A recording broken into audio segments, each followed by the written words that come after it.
जो हाथों में झंझनाहट आती है, इसको मेडिकल भाषा में सर्वाइकल रेडिकुलोपैथी कहते हैं। रात को सबसे ज़्यादा ये परेशान करती है। रात को दर्दें तेज़ हो रही हैं, रात को कीड़ियाँ सी आ रही है, पेशेंट ज़ोर से हाथ झटकाएंगे या वो हाथ को मसलने की कोशिश करेंगे जिससे उनको एक जान महसूस हो, क्योंकि वो सुन हो रहा था हाथ। जब मान लीजिएगा मुझे राइट साइड पे झंझनाहट रह रही है, तो मैं जब सेम साइड सोती हूँ राइट साइड, तो वो मेरी झंझनाहट और मुझे उसमें आराम देता है, अगर वो आपका रेडिकुलोपैथी है।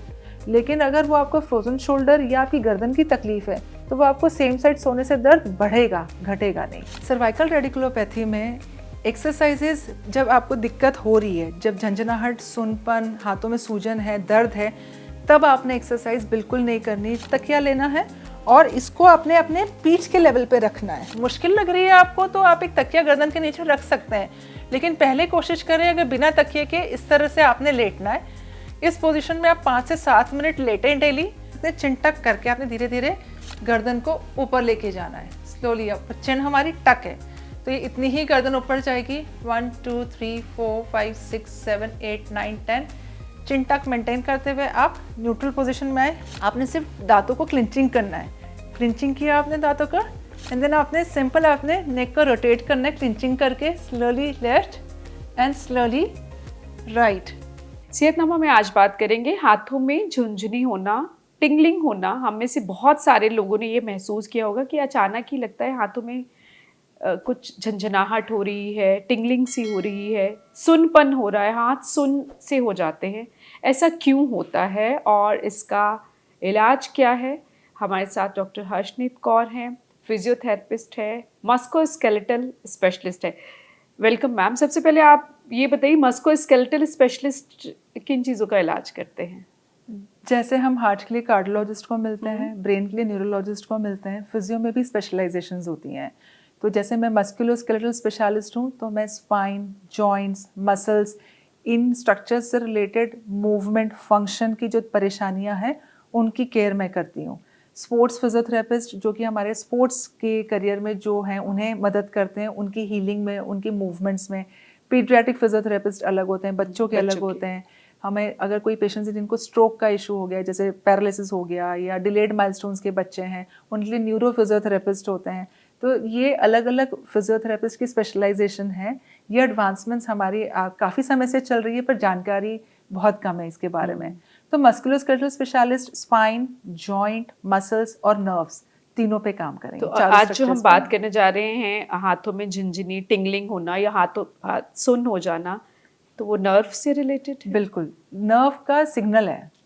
जैसे हमारे घर में जब बत्ती खराब होती है, लाइट फड़फड़ाती है, तो हम वायर को और बल्ब को चेक करते हैं ना, कि बल्ब तो चलो फड़फड़ा रहा है लेकिन वायर को जाके चेक करो, ट्रांसफार्मर को चेक करो, फ्यूज को चेक करो। तो बस नर्व क्या है बेसिकली, स्पाइन के अंदर जो हमारी स्पाइनल कॉर्ड चल रही है ना, वो स्पाइनल कॉर्ड जब वो वर्टिब्रा से बाहर निकल गई है, जो येलो स्ट्रक्चर है, ये सारा आपका नर्व्स हैं। जब वो स्पाइन से बाहर आ गई तो उसे हमें नर्व्स कह दिया। स्पाइन के अंदर है तो वो स्पाइनल कॉर्ड है। और जब ये नर्व्स बाहर निकलती हैं तो यही तो जाके हमारी मांसपेशियों को काम कराती हैं। मांसपेशियों की जो बॉस है वो नर्व्स है। अगर नर्व्स आपकी कमज़ोर होगी तो मांसपेशियों में दिक्कत आएगी। और अगर नर्व्स के सिग्नल आ रहा है, मतलब ये झंझनाहट, सुन होना, चींटियाँ सी चलना या सूजन हो जाना हाथ में, ये या जलन होना हाथ में, है ना, या लाली आ जाना हाथ में, पूरी रेडिश हो जाना, पफिनेस, सूजन के पाउचेस बने हुए हैं, तो ये नर्व का सिग्नल है, नर्व के लक्षण है कि नर्व आपके इन्वॉल्व हो गई है। अब वो नर्व आपकी रीढ़ की हड्डी के पास इन्वॉल्व हुई है, वो मांसपेशियों के अंदर इन्वॉल्व हुई है, ये लक्षण देख के समझ में आएगा कि इसकी परेशानी कहाँ बन रही है। इसको मेडिकल भाषा में, जो हाथों में झंझनाहट आती है, इसको मेडिकल भाषा में सर्वाइकल रेडिकुलोपैथी कहते हैं। अब रेडिकुलोपैथी काफ़ी इरिटेटिंग है क्योंकि पेशेंट परेशान होते हैं। रात को सबसे ज़्यादा ये परेशान करती है। रात को दर्दें तेज़ हो रही हैं, रात को कीड़ियाँ सी आ रही है, पेशेंट ज़ोर से हाथ झटकाएंगे या वो हाथ को मसलने की कोशिश करेंगे जिससे उनको एक जान महसूस हो, क्योंकि वो सुन हो रहा था हाथ। अच्छा, कई बार ये रेडिकुलोपैथी इतनी ज़्यादा बढ़ चुकी होती है कि पेशेंट के हाथ की जो मांसपेशियाँ हैं वो बहुत पतली पतली दिखेंगी, मतलब हाथ की मांसपेशियाँ सूखने लगती, हाथ की, फोर आर्म की, बाहाँ में सूजन रहेगी। फीमेल्स बोलेंगी मेरा ब्लाउज का एक साइड का जो है वो टाइट हो रहा है, या मेल्स बोलेंगे कि मेरा एक तरफ का कोट हैंग कर जाता है जब मैंने कोट पहना तो, या मेरा शर्ट गिर रहा है। तो मांसपेशियाँ दुबली हो रही हैं, कहीं कहीं पे सूजन बन रही है, या फिर मेरी साइन मैच नहीं हो रही है बैंक में, या फिर मेरे हाथ से चीज़ें छूट जाती हैं, कप नहीं पकड़ा जा रहा है, कब पकड़ने से ज़्यादा मुझे दिक्कत आ रही है, पेन से लिखने में दिक्कत आ रही है। जो हमारे आईटी प्रोफेशनल से लैपटॉप पे काम करते करते उन्हें इतनी ज़्यादा झंझनाहट होने लगती है कि उन्हें अपने लैपटॉप को काम करने में मुश्किल आती है, थोड़ा भी काम करते झंझनाहट बढ़ जाती है, सुनपन बढ़ जाता है। तो रेडिकुलोपैथी अपने आप में एक थोड़ा सा, मैं बोलूँगी सीरियस तो नहीं, पर थोड़ा सा एक मेजर कॉम्प्लिकेशन है नर्व का, क्योंकि नर्व हमेशा हमारे शरीर में डीप बैठी हुई, ऊपर ऊपर नहीं है ना। मैं अगर बोलूँ कि ऊपर ऊपर का स्ट्रक्चर है, चलो किसी भी चीज़ से दब सकता है, ये तभी ही दबाव में आएगा जब आपकी परेशानी कहीं पीछे से पुरानी चल रही है। अब विटामिन B12 का सपोर्ट अक्सर दिया जाता है। कहते हैं कि उसकी कमी से भी, B12 की कमी से भी झंझनाहट होती है हाथों में। हाँ जी, बिल्कुल ठीक। डायबिटीज़ में बहुत कॉमन होती है झंझनाहट। तो ये तो मेडिकल रिसोर्स हमें पता पड़ गया कि B12 की डिफिशियंसी है, तो चलो हमने B12 के सप्लीमेंट्स दिए, हमारे डॉक्टर ने बताया और हमारी झंझनाहट ठीक हो गई। डायबिटीज़ की परेशानी थी, उसमें शुगर कुछ आपकी लेवल फ्लक्चुएट करी, उसमें आपको ये झंझनाहट की प्रॉब्लम आई और आपने जैसे अपनी शुगर लेवल कंट्रोल करी वो ठीक हो गया। लेकिन इसकी बियॉन्ड अगर मैं बात करूं, जो अक्सर मिस हो जाता है डायग्नोसिस, वो पोस्चरल प्रॉब्लम्स हैं। अगर आपकी पुरानी कोई सर्वाइकल की समस्या रही हो या सर्वाइकल की इशू कभी था ही नहीं, लेकिन आपको कंधों में कमज़ोरी रही हो या आपकी पीठ में तकलीफ रही हो, पीठ में कमज़ोरी रही हो, तो वो आपकी ये नस को दबाने का काम पूरा चालू करके आपको दिक्कत दे सकता है।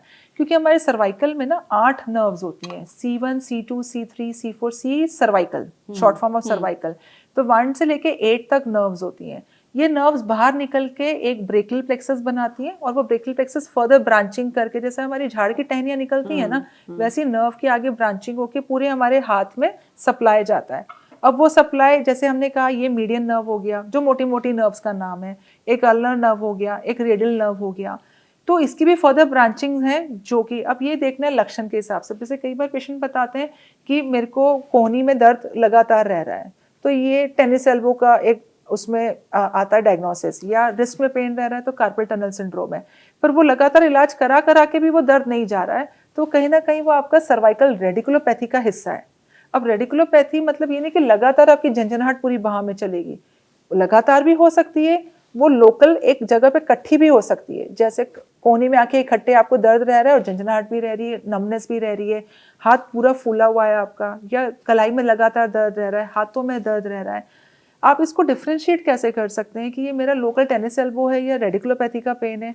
अक्सर रेडिकुलोपैथी के पेशेंट्स जो होते हैं वो यूं हाथ रख के या इस तरह से हाथ रख के कंफर्टेबल होते हैं, हाथ ऊपर की तरफ लेके जाते तो उनकी झंझनाहट कम हो जाती है, टिंगलिंग नमनेस कम हो जाती है।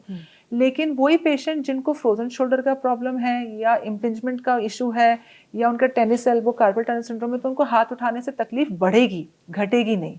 ये सबसे बड़ा एक इंपॉर्टेंट लैंडमार्क है जिसमें वो डिफ्रेंशिएट कर सकते हैं।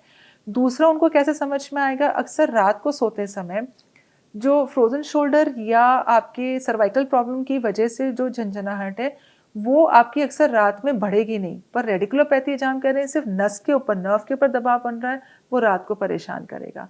तीसरी चीज़, जब मान लीजिएगा मुझे राइट साइड पे झंझनाहट रह रही है, तो मैं जब सेम साइड सोती हूँ राइट साइड, तो वो मेरी झंझनाहट और मुझे उसमें आराम देता है, अगर वो आपका रेडिकुलोपैथी है। लेकिन अगर वो आपको फ्रोजन शोल्डर या आपकी गर्दन की तकलीफ है, तो वो आपको सेम साइड सोने से दर्द बढ़ेगा, घटेगा नहीं। अब क्या ये दर्द, झंझनाहट जो है कंटिन्यूस रहती है? और दूसरा सवाल ये है कि ये नर्व जो है वो क्यों झंझनाहट कर रही है, टिंगलिंग क्यों कर रही है? अब इसका जो कारण है वो मोस्ट कॉमनली गर्दन में स्लिप डिस्क होना, डिस्क का खिसकना मोस्ट कॉमन रीजन है। सेकेंडली डीजनरेटिव आर्थराइटिस, जिसको हम लोग स्पॉन्डिलिटिस बोलते हैं। एज से रिलेटेड है? एज भी हो सकता है मैम, बैड पोस्चर्स हैं, यंगस्टर्स में भी बहुत कॉमन है। अगर आपको ओवर यूज़ हो रहा है पोस्चर का, तो वो अगेन मसल्स को वीक करेगा, आपको सर्वाइकल स्पॉन्डिलिटिस जो है वो जल्दी इश्यूज होंगे। तो मैं इसको एज स्पेसिफिक तो नहीं बोल सकती, लेकिन डीजनरेशन ऑफ स्पाइन जो है, जो हम कह रहे हैं जहाँ पे हड्डी का गैप कम हो रहा है, मनके के बीच का गैप कम हो रहा है, तो वहाँ पे नस पे दबाव आना शुरू होता है, वो भी कारण बन जाता है। और उसकी वजह क्या होती है गैप कम होने की? सबसे कॉमन रीज़न जो क्या जल्दी उम्र से पहले होने की, मांसपेशियों की कमजोरी, और मांसपेशियों की कमजोरी होती है बैड पोस्चर्स। जब आप एक्सरसाइज नहीं कर रहे हैं, Lack एक तो of बैड पोस्चर और लैक ऑफ एक्सरसाइज, जो हमारे नीज भी, घुटने भी, जो बिल्कुल उनकी हड्डी जुड़ती है, वो भी इसी वजह से कि मैंने अपने एक पोस्चर ठीक नहीं है और एक्सरसाइज नहीं है। नी के एपिसोड में मैंने कहा था मोशन इज लोशन, वही आपका फॉर्मूला सर्वाइकल स्पाइन और कमर के दर्द के लिए भी फॉलो होगा कि मोशन इज लोशन। अगर हम मूवमेंट करते रहेंगे, अब मूवमेंट में दोनों चीज़ें होनी है, एक्सरसाइज भी होनी है, घर के काम भी होने हैं। अगर आप पहले के टाइम देखिए, लेडीज़ हमारी घर का काम सारा करती थी और जेंट्स जो थे वो हर चीज़ बाहर से चीज़ों को उठा के लेके आना, फार्मिंग करते थे या बहुत सारे मेहनत का काम करते थे, फिजिकल मेहनत का। तो दोनों अपने अपने तरीके से करते थे। अभी आजकल क्या हो गया, वो फिजिकल काम तो बिल्कुल बंद है और majorly most of the part of घरों में ये बंद है। बहुत हमारे छोटे गांव में तो आज की तारीख में फिर भी होता है, लेकिन शहरों में आजकल ये काम बिल्कुल बंद है। तो एक्सरसाइज अकेला आपकी मांसपेशियों को मजबूत नहीं बना सकता। एक्सरसाइज के साथ आपके घर के काम, आपकी फिजिकल मेहनत भी ज़रूरी है, जिसमें मैं कहती हूँ फ्यूजन ऑफ एक्सरसाइज, मतलब फ्यूजन ऑफ मसल्स की जो एक्सरसाइजेज है वो आपके घर के कामों में ही आएगी। तो आप ये मत समझिए कि आप 1 घंटा जिम कर रहे हैं या 1 घंटा योग कर रहे हैं, 24 घंटे में से 2 घंटे आपने एक्सरसाइज और जिम या योग में निकाल दिए तो आप फिट रहेंगे। इसके साथ आपको घर के काम भी करने करना हैं ताकि ज़रूरी है। छोटे छोटे जो जॉइंट्स हैं आपके वो भी मूवमेंट में करते रहे। और इनफैक्ट बहुत सारी ऐसी मांसपेशियां मैम जिनके लिए आज तक कोई एक्सरसाइज बनी नहीं है, क्योंकि ये मांसपेशियां आपकी यूज ही तब होंगी जब आप ये काम करेंगे। जैसे मान लीजिए आपने कटिंग चॉपिंग कर रहे हैं आप, तो कटिंग चॉपिंग में आप ऐसी कोई एक्सरसाइज नहीं बनी है जो आपके कटिंग चॉपिंग को मैच कर जाए। आप बॉल की exercises, rubber band exercises different use कर सकते हैं, पर जब कटिंग चॉपिंग, इसको फंक्शनल एक्टिविटीज बोलते हैं, तो फंक्शनल एक्टिविटीज में अलग अलग तरीके से फिंगर्स को यूज कर रहे हैं, तो आपके फिंगर्स में जान बनी रहेगी। आप आटा गूंदना है, आटे गूंदने में भी आपके अलग तरीके की मसल्स यूज होगी। आपके कई सारों को मैंने देखा है कि वो पुटी एक्सरसाइज या ये क्ले एक्सरसाइज करते होते हैं, तो उसमें वो बात नहीं बनेगी जितना आप, क्योंकि उसमें आप जब ये काम कर रहे हैं तो आप शोल्डर का यूज भी कर रहे हैं, एल्बो का भी यूज कर रहे हैं, मल्टीपल फंक्शन यूज कर रहे हैं, तो वो आपकी मांसपेशियों को मजबूत करेगा। कपड़े धोना है, छोटे छोटे कपड़े आप धोते हैं, तो उसमें आपके हाथ की और शोल्डर और एल्बो की सारी एक्सरसाइज हो रही है। तो फ्यूजन ऑफ मसल्स इम्पोर्टेंट है ये, कितनी छोटी छोटी चीजें। और हम हेल्पर्स, हाउस हेल्प की मदद ले रहे हैं, हमें लग रहा है कि हम क्योंकि दूसरे कामों में बिजी हैं तो हम ये काम हम इस लेस काम के इम्पोर्टेंट लिए- है, लेकिन इसका हमारे शरीर पर कितना असर पड़ हम इस रहा काम है के टाइम छोड़ ही नहीं ना रहे, हम बचा ही नहीं रहे इस काम के लिए टाइम, क्योंकि और हम उसका कहते हैं साइड इफेक्ट्स दिख हाँ, रहा है। और हम कहते हैं कि ये काम के लिए हमारे पास हेल्पर है, तो हम क्यों करें, हम ये दूसरे काम में टाइम यूज कर लेते हैं। पर हमें जिस तरह से ऑक्सीजन लेना ज़रूरी है, खाना खुद खाना ज़रूरी है, कुछ ये एक्टिविटीज़ करना भी ज़रूरी है, तभी आप ओवरऑल फिटनेस को एंजॉय करेंगे। आप अगर ये वाली जिम्मेदारी किसी के और ऊपर डालते हैं तो आपने मांसपेशियां पूरी यूज़ नहीं करी, तो वो रह के आपको कहीं ना कहीं लॉन्ग रन में दिक्कत देते रहेगा। तो एक्सरसाइज और आपकी जो फिजिकल वर्कआउट है, मतलब जो घर का काम है, वर्कआउट का मतलब सिर्फ जिम, योगा, एरोबिक्स नहीं होता, आपके घर के कामकाज में भी अपना ज़रूर एक्टिव रोल रखें। चाहे आपको टाइम का कंस्ट्रेंट है, तो आज थोड़ा काम किया आपने, कल कोई जैसे आज कपड़े धोने का छोटे से कर लिया, कल आपने किचन का छोटा काम कर लिया, परसों डस्टिंग का काम कर लिया। और इरिस्पेक्टिव ऑफ जेंडर कि आप मेल हैं या फीमेल, दोनों को करना दोनों को चाहिए करना अगर है। आपने बढ़ती उम्र तक अपने को ठीक रखना है, फिट रखना है, एक्टिव रखना है। बिल्कुल, वेरी नाइस। सो ये बहुत इंपॉर्टेंट बात है। अब अगर हम टिंगलिंग की अगर बात करें, तो नर्व अगर इन्वॉल्व हो रहा है, तो मैं हमेशा बोलूँगी कि इसमें आप एक्सरसाइज कभी भी अपने आप शुरू ना करें, कभी भी नहीं। मैं एक्सरसाइजेस इसलिए ज़रूर अभी बताऊंगी, लेकिन ज़रूर से आपको ये दिक्कत आ रही तो फिजियो से मिलें, और पहले हमेशा अपनी अलाइनमेंट पे फोकस करें, क्योंकि रेडिकुलोपैथी की नौबत आती ही तब है जब आपकी स्पाइन की अलाइनमेंट बिगड़ रही है या खराब हो रही है। स्पाइन की अलाइनमेंट क्या है और बिगड़ना उसका क्या होता है? और कैसे पता चलता है कि बिगड़ी है अलाइनमेंट? इसको मैं घुटने से समझाऊंगी। जैसे घुटना अपनी जगह पे होता है, मांसपेशियां, लिगामेंट और सॉफ्ट टिश्यूज की तरह। अब ये इसमें से कोई भी स्ट्रक्चर वीक होगा तो इसकी अलाइनमेंट ऐसे बिगड़ेगी। या मैं एक दूसरा एग्जांपल दे सकती हूँ, कार में जैसे व्हील अलाइनमेंट होती है, या हम जब बिल्डिंग बनाते हैं तो एक मेटल की जो फ्रेम बनाते हैं उसकी एक अलाइनमेंट होती है। तो अगर उसको जो सपोर्टिंग स्ट्रक्चर्स हैं, जैसे हम सीमेंट मोर्टार डालते हैं, अगर वो आपका ठीक से नहीं डला या आपकी डिजाइनिंग में गड़बड़ हुई तो अलाइनमेंट बिगड़ गई। यहाँ पे आपका ये स्ट्रक्चर वीक हुआ, bad posture, lack of exercise, कोई ट्रॉमा, फ्रैक्चर, या आपका ओवर स्ट्रेस लेना, मेंटल स्ट्रेस ज़्यादा भी आपकी नेक की मसल्स को वीक करता है। अब मुझे कई बार पेशेंट कहते हैं हमारे हाथ में थोड़ी ना है कि हम स्ट्रेस कितना लें, अब स्ट्रेस तो आ गया, काम का भी बर्डन आ गया, और हमारे पास हम मल्टीटास्किंग, खासकर फीमेल्स, हम मदर भी हैं, हाउसवाइफ भी हैं, घर ऑफिस का काम भी संभाल रहे हैं, तो स्ट्रेस हम कौन चाहता है कि हमारे पास आए? बात आपकी ठीक है, स्ट्रेस कोई नहीं चाहता, लेकिन स्ट्रेस को मैनेज करने के लिए हमारे पास बहुत सारे टूल्स हैं। आप कोई एक्सरसाइज का यूज़ करें, रेस्ट का यूज़ करें, स्लीप का, मेडिटेशन है, स्पिरिचुअलिज्म है, बहुत सारे रिसोर्स है। आप देखिए आपको क्या रिसोर्स आपको हेल्प करता है, लेकिन स्ट्रेस मैनेजमेंट में आपको एनर्जी तो डालनी पड़ेगी। कई बार पेशेंट कहते हैं कि ये सब कुछ करने के बाद भी हमारा स्ट्रेस कम नहीं होता है। कोई डर नहीं, आप काउंसलर का सपोर्ट लीजिए, काउंसलर आपको हेल्प करेंगे। लेकिन अगर स्ट्रेस का लेवल बहुत ज़्यादा है तो स्ट्रेस के मैनेजमेंट पे फोकस करना है, क्योंकि वो भी आपके सर्वाइकल मसल्स को वीक करेगा और वो आपके रेडिकुलोपैथी का कारण बन जाएगा। लेकिन रेडिकुलोपैथी के इलाज में हमेशा सबसे पहले फिजियोथेरेपिस्ट मैनुअल थेरेपी के थ्रू आपके अलाइनमेंट को ठीक करेंगे, फिर साथ साथ में आपको एक्सरसाइजेस देंगे। कई बार पेशेंट क्या करते हैं रेडिकुलोपैथी के, जब उनको झंझनाहट आ रही है वो हाथ को खुद खींचना शुरू कर देते हैं। ये कुछ ऐसे पोस्चर्स हैं जो आपको अवॉइड करना है। आज आपने ये स्ट्रेच करके नर्व को इजी तो कर लिया, इंस्टेंट रिलीफ तो मिल गया, लेकिन वो नर्व और ज़्यादा जख्मी हो गई। जब वो जख्मी हुई तो वो आपको और ज़्यादा पिंस और टिंगलिंग नमनेस का प्रॉब्लम बढ़ते ही जाना है, घटना नहीं है। राइट। तो B12 एक तो ठीक होना चाहिए। हाँ जी। दूसरा आपकी जो अगर नर्व से रिलेटेड है तो आप कुछ एक्सरसाइज बताएंगे। एक्सरसाइजेस और ट्रीटमेंट दोनों चलेगा आपका। सिर्फ एक्सरसाइजेस अकेले आपको ये पिंस और टिंगलिंग नमनेस में हेल्प नहीं करेगी, लॉन्ग रन में तो नहीं करेगी। इंस्टेंट रिलीफ दे सकती है, लेकिन उसको रिकवरी चाहिए, हमें मजबूती चाहिए, या वो नर्व्स की प्रॉब्लम ज़्यादा ना बढ़े। क्योंकि शुरू में ये प्रॉब्लम पिंस एंड नीडल्स के फॉर्म में आ रही है, धीरे धीरे मांसपेशियाँ कमज़ोर हो रही है तो चीज़ें हाथ से छूट रही है, हाथ यूँ स्टिफ का स्टिफ ही रह गया। कई सारे पेशेंट बताते हैं मेरा अंगूठा पूरा सीधा नहीं होता, वो अकड़ा हुआ है। तो मेरी अब जब अंगूठा सीधा नहीं होता तो ग्रिप नहीं बनती, कोई चीज़ से काटना है, चॉपिंग कटिंग करना है, बटन अनबटन मुश्किल हो रहा है। तो वो कॉम्प्लिकेशंस मेजर आप इनवाइट कर लेंगे अगर आप हर बार इंस्टेंट रिलीफ का सहारा लेंगे। तो ट्रीटमेंट क्या है? तो ट्रीटमेंट में मैम अलाइनमेंट इश्यूज होते हैं, तो ये अलाइनमेंट को मैनुअल थेरेपी, इसमें सारा हैंड्स ऑन ट्रीटमेंट होता है। जो मैंने आपको बताया MS के फिजियो सक्षम होते हैं और ये अपने एडवांस टेक्निक्स जैसे मेटलैंड मलीगन, कुछ ये हैंड्स ऑन टेक्निक्स हैं जिसके थ्रू वो नर्व को रिलीज करते हैं। जैसे मसल रिलीज होता है, मसल को हमने एक कंफर्टेबल जोन पे लेके वैसे नर्व को रिलीज करके नर्व को अपनी फंक्शनिंग में डाला जाता है। कुछ ये टेक्निकल वर्ड्स हैं, लेकिन इसको अगर आज आप सुनेंगे समझेंगे तो कहीं ना कहीं आप अपने थेरेपिस्ट को भी ये कह सकते हैं कि मुझे ये नर्व मोबिलाइजेशन टेक्निक्स के थ्रू आप मदद करिए। तो कोई टेस्ट भी होता है कि पता लगता है कि जो नर्व है उसमें प्रॉब्लम है? हाँ मैम, नर्व के होते हैं NCV EMG, जैसे हमारे हार्ट का ECG होता है वैसे नर्व का भी EMG NCV टेस्ट होते हैं, पर ये टेस्ट उतने क्लियर नहीं होते जैसे ECG हार्ट का होता है। तो ये टेस्ट आपको सपोर्ट कर सकते हैं एक डायग्नोसिस में कि नर्व पे कितना दबाव बन रहा है या नर्व की फंक्शनिंग कितनी अफेक्टेड है। तो आप सिम्टम्स, लक्षण देख के लक्षण और ये डायग्नोस करते हैं? लक्षण ही मेनली रिस्पॉन्सिबल होते हैं डायग्नोसिस के लिए। EMG NCV रिपोर्ट्स जो होती हैं वो आपको सपोर्ट कर सकती हैं, पर वो कम्प्लीटली इसको एक कहते हैं हम कि वो कंप्लीट डायग्नोसिस है, वो कंप्लीट नहीं है।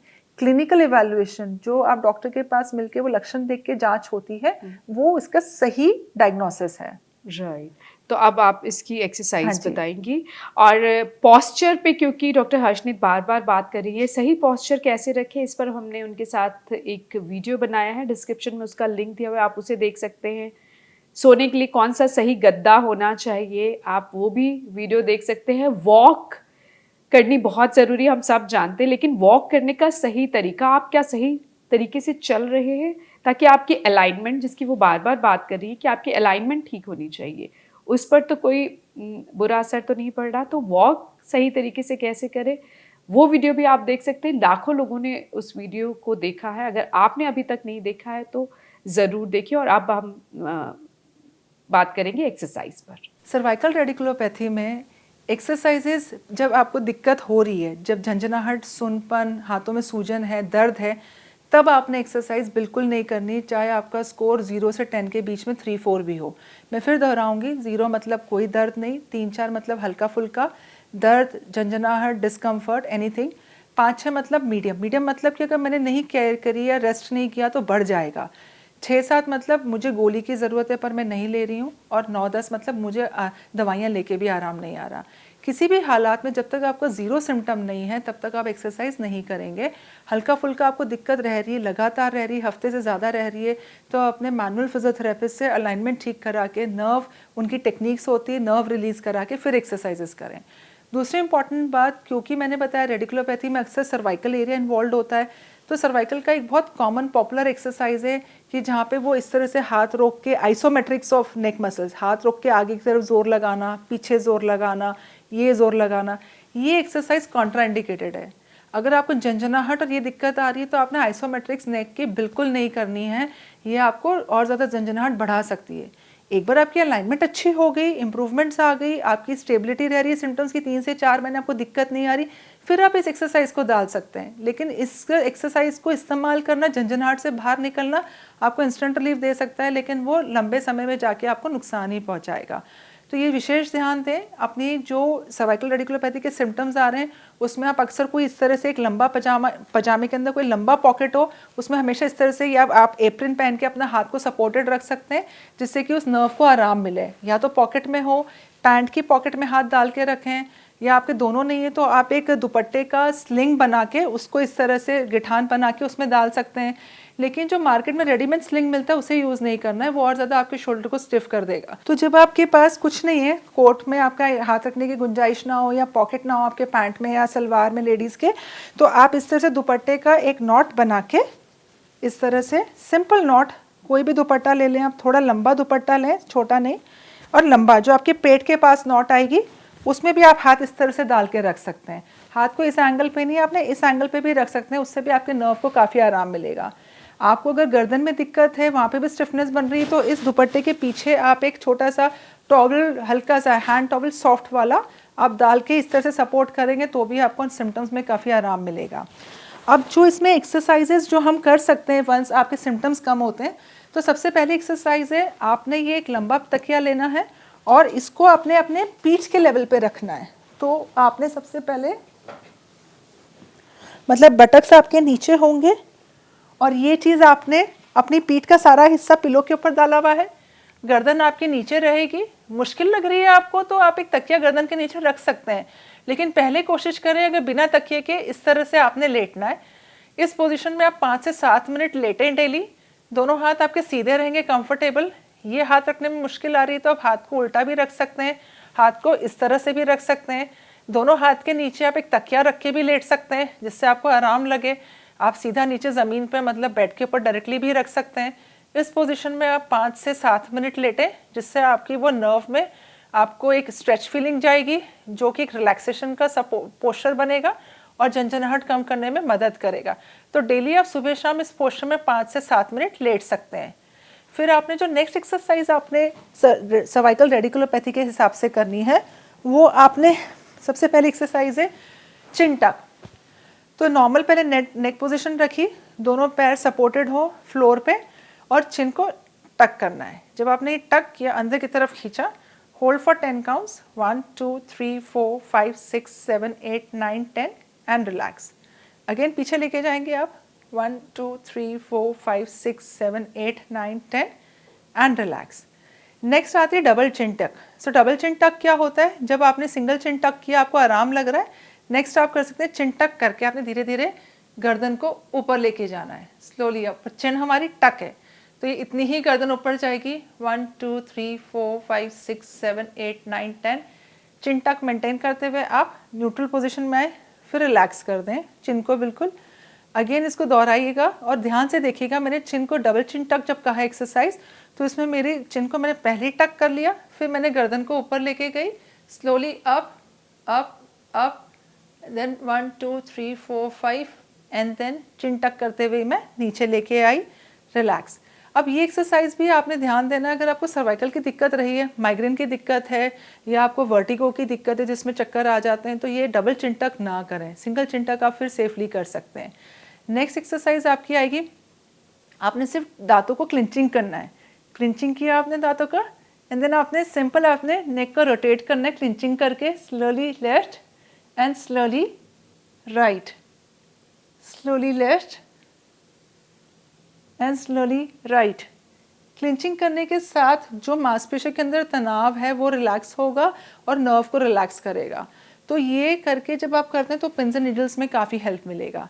नेक्स्ट एक्सरसाइज आपकी आएगी जहां हमने सिर्फ दोनों हाथों को पीछे रखा, इस पोजीशन पर रख के हमने सिर्फ अपने शरीर का मामूली सा भार गर्दन ऊपर ले जाते हुए भार को पीछे डालना है, और फिर गर्दन को न्यूट्रल लाते हुए भार को आगे लाते हुए हैंड्स को रिलैक्स करना है, आगे लेके आए। अगेन आपने हाथों को पीछे रखा, दोनों को इक्वल डिस्टेंस पे रखा, गर्दन को पीछे ले जाते हुए, कमर को पीछे ले जाते हुए अपने दोनों हाथों पे भार डालना है। आपने थोड़ा ही भार डालना है, पूरा बॉडी वेट नहीं डालना है, और फिर धीरे धीरे धीरे धीरे धीरे धीरे आपने न्यूट्रल पोजीशन में आना है। नेक्स्ट एक्सरसाइज जो आप इसमें करेंगे वो वॉल के साथ, कोई फ्लैट वॉल बिल्कुल, जिसको मैं वॉल एंजल्स बोलती हूँ। आपका बटक्स और शोल्डर पूरा वॉल के साथ लगे हुए हैं। आपने थम्स अप पोजीशन में धीरे धीरे धीरे धीरे आपने इन दोनों हाथों को ऊपर की तरफ लेके जाना है और स्लोली आपने धीरे धीरे धीरे धीरे धीरे नीचे लेके आना है। अब अगर आपको कभी फ्रोजन शोल्डर या आपको बाह में दर्द रह रहा है, तब आपने वॉल एंजल्स नहीं करना है। I will show again. आपने दोनों हाथों को स्लोली ऊपर लेके जाना है, slowly up up up up up and slowly नीचे नीचे नीचे नीचे। अगर दोनों हाथ के साथ मुश्किल लग रहा है तो आप एक हाथ के साथ भी कर सकते हैं। नेक्स्ट एक्सरसाइज आपकी आएगी वॉल के साथ ही, हाथ और कोहनी शोल्डर के लेवल पे रहेगा। आपने न्यूट्रल पोजीशन रखी, इस पोजीशन को मेंटेन किया, फिर आप इसको ऑपोजिट लेके जाएंगे नेक को। 1 2 3 4 5 6 7 8 9 10, देन न्यूट्रल। अगेन हाथ को आपने घुमाया, पोजीशन चेंज किया हाथ का, अब वापस हेड को आप ऑपोजिट लेके जाएंगे। 1 2 3 4 5 6 7 8 9 10 एंड न्यूट्रल। यही चीज़ आप फिर दूसरे हाथ से दोहराएंगे। अब इसमें आपने ध्यान देना है कि आपका रिस्ट और आपका जो हाथ है वो पूरा वॉल के साथ कांटेक्ट में हो। तो आप इसको इस तरह से करेंगे, पूरा रिस्ट और पूरा एल्बो, पूरा हैंड वॉल के साथ कांटेक्ट में। ये 90 डिग्री का एंगल, एल्बो का 90 डिग्री का एंगल, ये हाथ रेस्टिंग में है। ऑपोजिट लेके जाएं। 1 2 3 4 5 6 7 8 9 10 and neutral. Again 1 2 3 4 5 6 7 8 9 10 and neutral. तो ये सर्वाइकल रेडिकुलोपैथी में करने के लिए एक्सरसाइजेस बहुत सेफ हैं, लेकिन ध्यान दें इन एक्सरसाइज करने के बाद आपको कुछ दिन आराम लग रहा है, फिर आपकी मुश्किल बढ़ रही है, तो ये हाई टाइम है जहाँ आप अपने मैनुअल थेरेपिस्ट से नर्व मोबिलाइजेशन टेक्निक्स होती हैं जिसमें हैंड्स ऑन ट्रीटमेंट होता है। ये थोड़ी एडवांसमेंट्स है फिजियोथेरेपी की, टोटली पेनलेस थेरेपी होती है और इससे आप नर्व को फ्री करके अपने हाथों की झंझनाहट और टिंगलिंग नमनेस से बिल्कुल ठीक हो सकते हैं। और इसका ठीक होना इसलिए भी ज़रूरी है क्योंकि तभी आपकी हाथ की मांसपेशियां मजबूत रहेगी। नहीं तो पिन से टिंगलिंग से बाहर नहीं निकले तो लॉन्ग रन में आपकी हाथ की मांसपेशियां कमज़ोर होंगी, जिससे आपको दूसरी परेशानियां आने के चांसेस बढ़ जाते हैं, जैसे ट्रेमर्स होना हाथ में, हाथ हिलना, या फिर आपके हाथ की ग्रिप नहीं बनना, चीज़ें हाथों से छूटना, साइन मैच नहीं होना, कंघी पकड़ना, बटन अनबटन, ये बेसिक काम में दिक्कतें लॉन्ग रन में बढ़ सकती हैं। पिन्स और नीडल्स और टिंगलिंग की दिक्कत जब हाथ में आ रही है तो कई पेशेंट्स का सवाल होता है क्या हम कॉलर यूज़ कर सकते हैं। तो कॉलर यूज़ करना भी एक बहुत ओल्ड कॉन्सेप्ट है, बिकॉज कॉलर से आपकी मांसपेशियां जो है बहुत कमज़ोर होगी और वीकनेस आएगी, क्योंकि कॉलर अब आपकी गर्दन और सर का भार संभालेगा, ना कि आपकी मांसपेशियां। तो कॉलर का इस्तेमाल ना करें जब आपको टिंगलिंग, नमनेस और पिन्स एंड नीडल्स का इशू आ रहा है। इनफैक्ट एक्सरसाइजेस के थ्रू मांसपेशियों को स्ट्रॉन्ग बनाएं, गुड पोस्चर को फॉलो करें। गुड पोस्चर को फॉलो करने में दिक्कत आ रही है तो थेरेपिस्ट से उसके सब्स्टिट्यूट पूछें। जैसे मान लीजिए जिनका लॉन्ग बैंकिंग का काम है, लॉन्ग IT प्रोफेशनल्स, स्टूडेंट्स हैं, नेक बेंडिंग ज़्यादा यूज़ होती है, तो इसमें गुड पोस्चर्स को फॉलो करने के लिए काफ़ी अच्छे सेशंस होते हैं जिससे उन्हें प्रैक्टिकल टिप्स दी जाती है उनकी नीड स्पेसिफिक, कि वो उसको कैसे मॉडिफाई कर सकते हैं जिससे गुड पोस्चर्स को वो फॉलो कर सकते हैं। तो इन चीज़ों का ज़रूर ध्यान दें बजाय नेक कॉलर यूज़ करने के।